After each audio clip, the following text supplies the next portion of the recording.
Silly season is happening fast, better grab an open seat while you can, and Hailie Deegan's about to make her first NASCAR National Series start.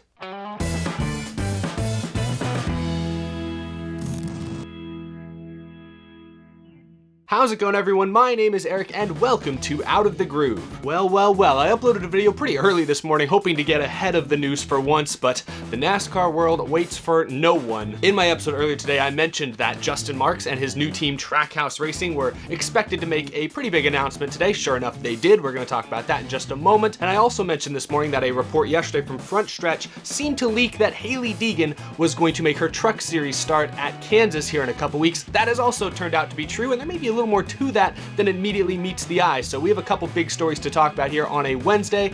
Let's jump right into it. Thanks for watching. Let's start with the big news this morning. Yes, one of the newest NASCAR race teams set to debut in 2021, Trackhouse Racing, founded by former NASCAR driver Justin Marks. They announced their driver for 2021 and a bit more we'll talk about in a second. Daniel Suárez will be the driver for the number 99 Chevrolet. Yeah, get a look at some of this paint scheme. Look, blue and white, I love it. It's fantastic. It looks really modern. And remember, this is a team that Justin Marks has said they're gonna look to land sponsorship from folks in the STEM field, science, technology, all that stuff. So definitely getting kind of a futuristic vibe. And Daniel Suárez, of course, being selected as the driver. He announced a few weeks back that he would be leaving Gaunt Brothers Racing at the end of this year. I think it's safe to call Daniel Suárez a journeyman driver at this point. This will be his fourth different team in 4 seasons. 2018 was with Gibbs, 2019 SHR, 2020 Gaunt Brothers, 2021 Trackhouse. Goodness, he's hit every manufacturer now too. But at least good news for Daniel Suárez, he has landed a new opportunity in the NASCAR Cup Series. Now, there was a lot more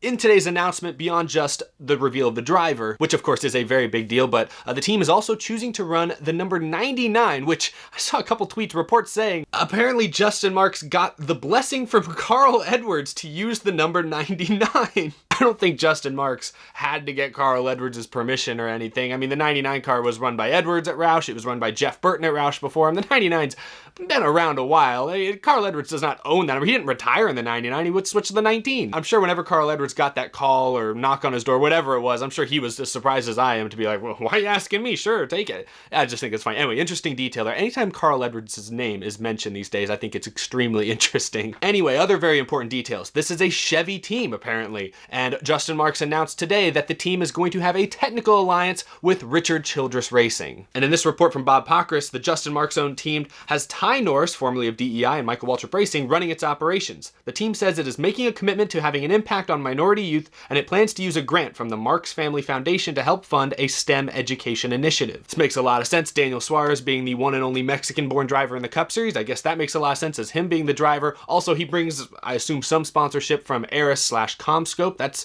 technology related, I guess, at the very least, so it makes a lot of sense there. He also brings Coca-Cola, which, I don't know, soda. Reports say that Trackhouse Racing will initially be working out of the Richard Childress Racing team shop, but as it said right there, this is a separate organization with its own people, apparently. The next question that they answered for me, at least, was what about a charter? Trackhouse Racing had lost out on the Levine Family Racing charter last we saw. They also lost out on the Germain Racing charter, which Michael Jordan bought. Would this team be able to secure a charter? Reports suggest that they have. Trackhouse lost out on 3 charters. 2 were outbid, 1 he thought he had, and then owner changed his mind. He went to Spire, and Spire extended an olive branch in leasing its 3rd charter to him. Mark says he would go back to trying to purchase a charter for 2022. Interesting, that Levine Family Racing charter was bought by Spire. Spire intends on running 2 full-time teams next season. I've honestly lost track of where all the charters are at. There are other charters out there that are being leased from team to team. I've kind of lost track, but this is cool at least that Spire is giving Justin Marks' team an opportunity to qualify for every race, because that's what a charter means. A charter guarantees you a spot in every race next season. And with many one-day shows perhaps on the horizon, this could be a very big deal. NASCAR doesn't often see 41 or 42 cars show up to the track, but in the event that they did, with no practice, no qualifying, if you don't have a charter, you run a serious risk of missing out on the main show without even getting a chance to turn a lap, which would be disappointing. So this is big for Justin Marks' new team. Here is a related statement from Spire Motorsports' team owner. Spire Motorsports has secured a 3rd NASCAR charter and will lease a charter to Justin Marks and his organization, Trackhouse, as they endeavor to compete in the NASCAR Cup Series next season. Spire currently remains committed to operating a 2-car team in 2021. We've worked closely with Justin and his team for several years, so we're proud to help them get their program off the ground. Where did Spire get this third charter from? I'm not entirely sure at this point. Maybe there'll be more details that surface around that sometime soon. We know that they bought a second charter from Levine, but I don't know, this one's came out of left field. It's like it was generated randomly. Anyway, this is a really cool deal. NASCAR now is looking at 2 pretty high-profile new race teams being entered into the NASCAR Cup Series next season. Obviously, the Michael Jordan Denny Hamlin team is going to draw most of the headlines, but this new team, founded by Justin Marks, a guy with a ton of racing in his background across many different disciplines, with a driver like Daniel Suárez, who is a recognizable name in the NASCAR world, with a technical alliance with Richard Childress Racing. This is a team that I'm sure in 2021 will experience many growing pains. It's the last year of the Gen 6. It's a new team completely starting from scratch, more or less. But by 2022, with the next gen car being introduced and all the teams sort of starting over once again, I wouldn't be surprised if that Trackhouse car turns into a solid competitor not too far down the line. Now, Justin Marks is not ruling out the possibility that this team, brand new team, could contend for a playoff spot next year. Here's some of what he said to the media earlier today. I have a significant competition budget for 2021 that puts us in contention to be a playoff team. If we get 80% of the way there on our sponsorship, the other 20% is there, and it's going to be utilized to put us in the most competitive position possible, because we know and believe that in 22 with the new car, the economics of the sport are going to come our way. That was in response again to a question from Bob Pockris, but a lot of confidence seething out of Justin Marks right there. And he also briefly mentions there with the next gen car in 2022, many within the NASCAR industry are excited and optimistic about the changing business model and how it's going to become much more affordable for new owners like Justin Marks to run a competitive Cup program. So there's a lot of confidence from Justin Marks right there. Imagine if Daniel Suárez does manage to qualify for the playoffs next year. He wasn't able to do it in a Gibbs car. He couldn't do it in an SHR car. Imagine if he's able to do it in his first year with a brand new team. I'm certainly a little more skeptical perhaps than Justin Marks is.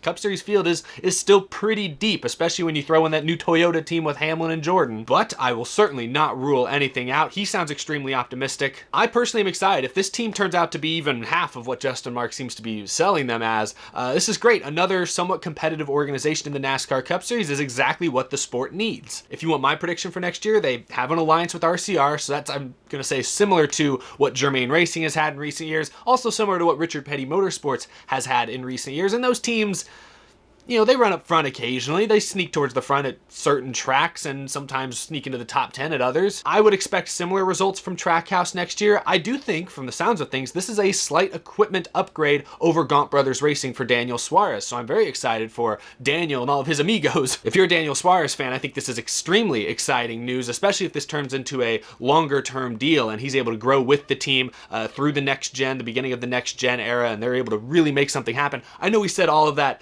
a year ago when he announced he was signing with Gaunt Brothers, and the talk was, hey, we're going to grow together as an organization. I'm going to help this team become competitive one day, et cetera, et cetera. That was the conversation a year ago. Obviously, things have changed quite a bit, so hard to say how long-term this Trackhouse deal is with Daniel Suárez, but I am personally very excited. Even if Suárez is not the driver long-term, it does sound like Justin Marks is confident and knows what it takes to be competitive in the NASCAR Cup Series, and hopefully the changing business model lends itself well to what he and his team are trying to do. So I'm very excited by today's news from Trackhouse. Really looks like a real thing. You know, when they announced it a couple months ago, it was like, all right, great idea, buddy, but is this really going to turn into a real thing? You got some pretty big aspirations.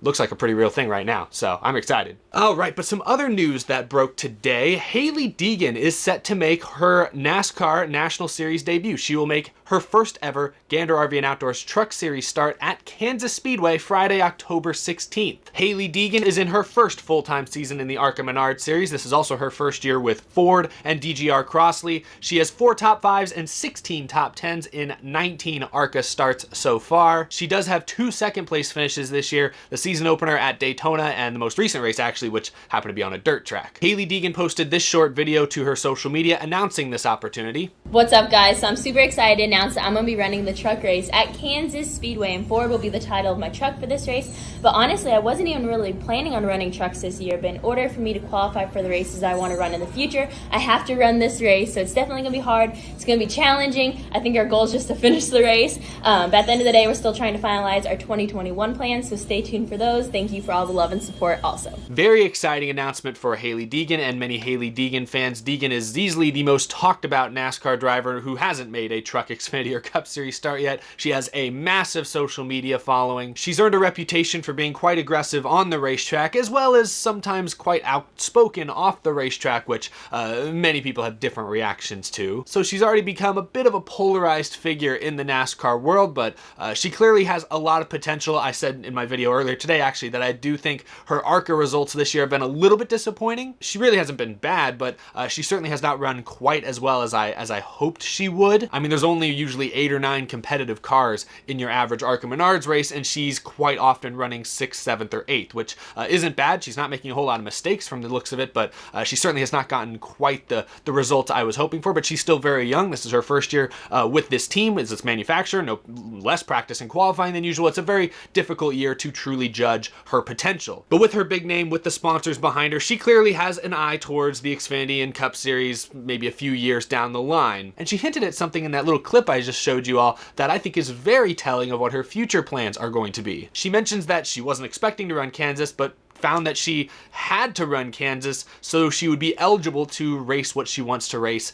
I guess, next year. To me, that sounds like she's planning on making several more Truck Series starts next year, and it sounds like maybe she has her eyes set on the season opener at Daytona. Typically, NASCAR doesn't want new drivers stepping into a truck or any sort of NASCAR car for the first time at a super speedway race where there's high speeds, close quarters action. It can be dangerous. It's a safety concern. So there's a good chance she's running this Kansas race so that she is eligible for Daytona at the start of 2021. That's my guess. I would not be shocked if we see Deegan in a truck at Daytona in February, but I guess that's still speculation, but she seems to be hinting at something big for 2021. Maybe she goes full-time trucks next year. Honestly, I don't think that would be the worst idea ever. Like I said, I think she would learn a lot more in trucks, even if she's running 20th most weeks, than she is right now in ARCA, racing against 7 decent cars on a regular basis. Since she clearly has big plans for her future and more than likely is going to have the resources to make those plans a reality, I think it's smart to get her in trucks as soon as possible, even if she struggles a bit out of the gate, and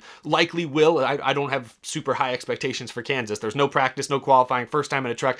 I think she'll be lucky to finish top 20. But even if she struggles a bit out the gates, I think it's smart to get her in a truck as much as possible over the next year or two. The jury is still out on Hailie Deegan. I think she has the potential to be great in Cup and in Xfinity and everything, but she still does have that potential of flaming out perhaps and not reaching her full potential. I think the jury's still out. So that's what's gonna make this Kansas start so intriguing. If she does shock us all and run top 15 or something out of nowhere, I think that will be extremely noteworthy. But like I said, my expectations are quite tempered for this one. But still very exciting. Hailie Deegan, no matter where you've landed on Hailie Deegan, whether or not you're excited about Hailie Deegan, whether or not you're a little tired of Hailie Deegan, however you feel about Hailie Deegan, it's great for her to get this opportunity in NASCAR, and really gives fans across the world to see what she can do on the true national stage. This is going to be her first audition of what will likely be many more auditions over the next year or so, but it's going to be exciting to see how it all begins. So that's the news here for Wednesday. I think I've covered it all. I highly doubt NASCAR is going to drop something else on us here in the next